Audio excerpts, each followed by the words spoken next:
I'm Weston, and this is Swamp Stories, presented by Issue 1. Countless elections had gone by before I thought about the familiar faces that I've seen at my local polling place every year or two, at the John A. Patton Rec Center, where I've voted in Chattanooga, Tennessee since I was 18 years old. After the 2020 election, I'll never look at them the same way again. The election workers who staff my polling site are diligent and hardworking public servants. I don't know most of them, but I recognize their faces. They're mostly older, many are retirees. A small nucleus of full-time election workers are supported by a broad group of part-time, patriotic citizens who serve as poll workers. Who wins the election isn't their concern. The process is. For that reason, they're sometimes forgotten. But in America, they make up the backbone of our uniquely decentralized system of elections. They didn't flinch in 2020, doing what they had to do to adapt to the changing environment of a pandemic. And still, we had a secure election with the highest turnout in a century. It couldn't have happened without the election workers who play a critical role. Folks who are members of our community, our friends and family. But because of their heroic efforts to make the 2020 election happen, these public servants are now being threatened for doing their job and upholding their office. This is episode 38, Protecting Our Neighbors.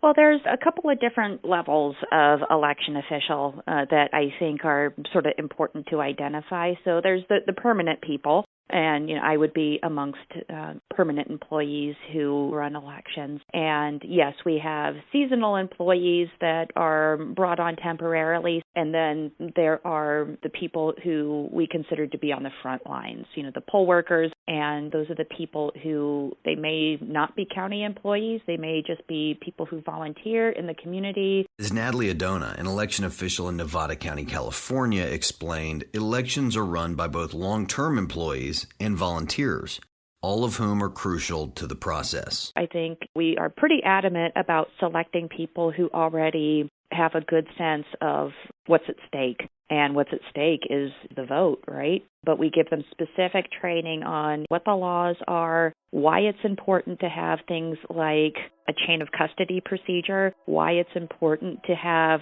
two people at minimum be with ballots and not just leave them alone with one person, things like that. We do different levels of training depending on what function it is that we're talking about. As unfounded allegations of widespread voter fraud spread after the 2020 election, many of these election workers, from volunteers to elected officials from both parties, became targets. They were shamed, vilified, and even threatened with violence.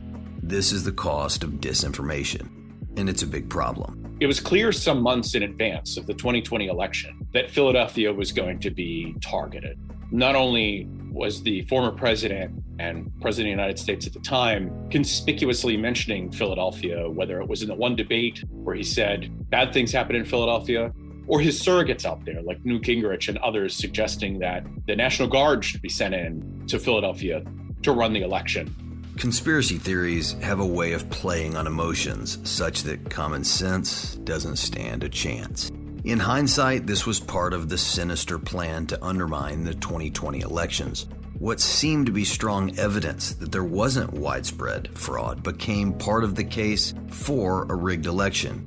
Among those on the receiving end of accusations from the President of the United States was former Philadelphia City Commissioner and the lone Republican on Philadelphia's election board, Al Schmidt.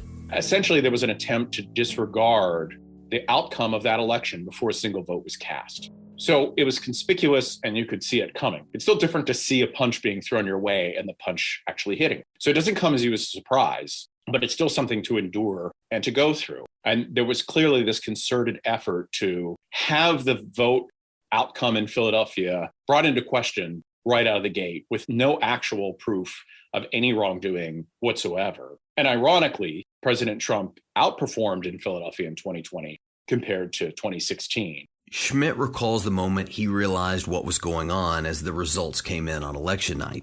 and soon after how quickly his own safety was endangered. My office was down a hall where there was a TV on the wall, and that was set to CNN, I think.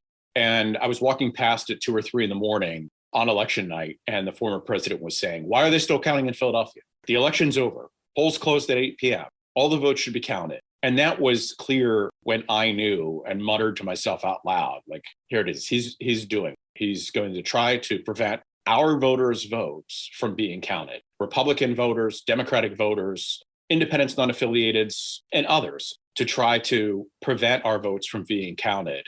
And then I soon after that gave an interview on CNN early in the morning. And then the president, who apparently watches CNN, tweeted, it sounds stupid because it's like just a tweet, but he tweeted at me by name, calling me a rhino, saying that I'm refusing to look at a mountain of evidence of voter fraud in Philadelphia and whatever. That's when things really also escalated. That's when the death threats came and all the other ugliness. Now, Schmidt's example was high profile. He was a notable election official from the minority political party in a major city. But Brian Corley, the supervisor of elections in Pasco County, Florida, shared with me that his staff faced an onslaught of hate speech and threats in the aftermath of the 2020 election. I didn't speak about it during the cycle, but we did. Very, very veiled threats. I was called some stupid names, but what really troubled me, and I didn't address at the time publicly, was one of my full-time staff who kind of headed up our call center is African-American, and she was called the N-word 15, 20, 25 times and other inappropriate things to a lady. Threatened to be shot, threatened to be beaten. Despite his home county going roughly 60-40 for former President Trump, Corley bemoans the prospect of politicizing the election process. I've been doing this almost 16 years now. I have no interest in when politics hijacks election administration. Politics should be left to, just that, those running for office and the voters and the other stakeholders. Corley explains that election administration is categorically different. I can speak for every one of my colleagues nationwide. I'll be in meetings with my fellow supervisors of elections in Florida. I could not tell you who is Republican or Democrat. I really couldn't. And I don't care. It's immaterial. It's a simple concept. We serve voters and we run good elections. And the rest is just fodder for the pundits. But when we're having to deal with accusations, questioning, impugning our integrity and calling into question our ethics, that gets a bit old after a while.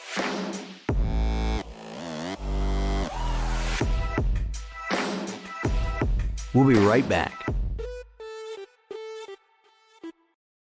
All right, let's get back to it. Unprecedented pressure and threats on election workers have caused concern about whether election worker participation will be as high for the midterms. Schmidt points out that unsubstantiated allegations dissuading seasoned election officials could have grave consequences. Those election officials are making our democracy function and counting our voters' votes. And if they falter and they leave and they're replaced by people who don't know what they're doing, or people whose job it will be to run elections, but at the same time try to undermine confidence in them, that's a very dangerous place for us to be. Natalie Adona expressed concern for escalating tensions after what she saw during the gubernatorial recall election last year. I think that in recent elections, we have seen an increase of voters who, for the most part, I think are civil.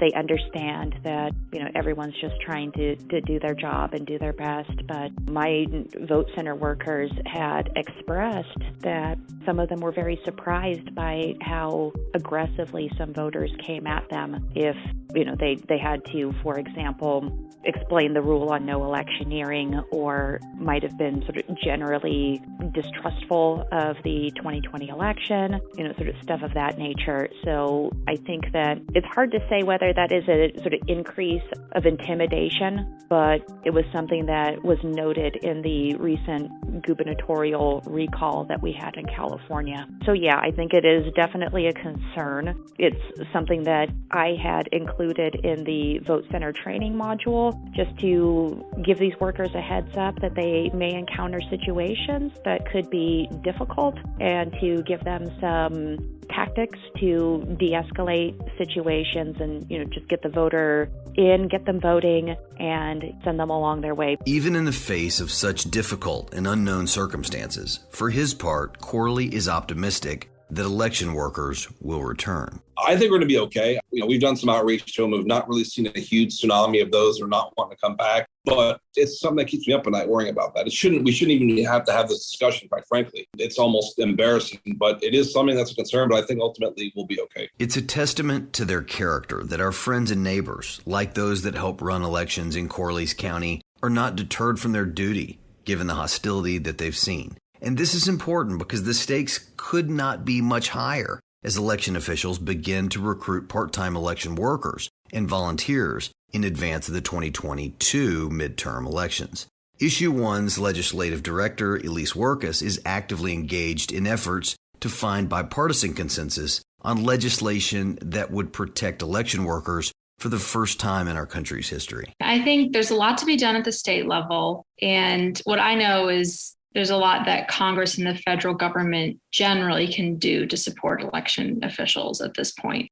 So what that looks like is, of course, there's more expansive legal protections that could be passed, and that would face the 60 vote threshold in the Senate, just as everything else does. And there's also a serious conversation we're having between protecting election officials and election funding and how these things are inextricably linked. So with more robust or more regular federal funding, election officials could, if permitted by Congress and the Election Assistance Commission, they could invest in better physical security for them and their staffs. They could also invest in better cybersecurity trainings for them and their staffs, doxing training. So these are the kinds of things that election officials have raised that they could spend to improve their own security and help them do their jobs effectively and safely if given more federal funding. Beyond funding, Workus says the Election Assistance Commission and the Department of Justice could coordinate to better ensure protections for American election workers.